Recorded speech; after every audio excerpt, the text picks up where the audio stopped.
Indian new Bangla short. এখানে গল্প শোনানো হয়।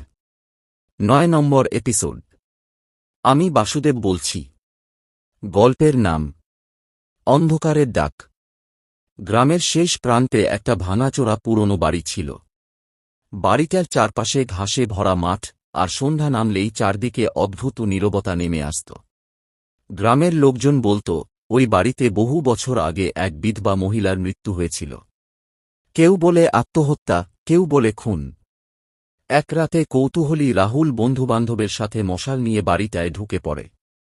ভেতরে ঢুকতেই বাতাস যেন ভারী হয়ে যায়, ঠান্ডা হাওয়া শরীর কাঁপিয়ে তোলে।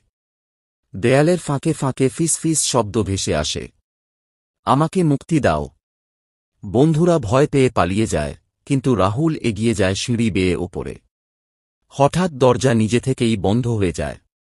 মশালের আলো নিভে যায়, আর ঘরের ভেতর অন্ধকারে একটা সাদা ছায়া ধীরে ধীরে তার দিকে এগিয়ে আসে। সকালে গ্রামবাসীরা ভাঙা বাড়ির ভেতরে শুধু রাহুলের জুতো খুঁজে পায়। সে আর কখনো ফিরে আসেনি। আরও নতুন নতুন গল্প শুনতে চ্যানেল বা পেজটি ফলো করুন। গল্প শুনে ভালো লাগলে লাইক, কমেন্ট, শেয়ার করবেন।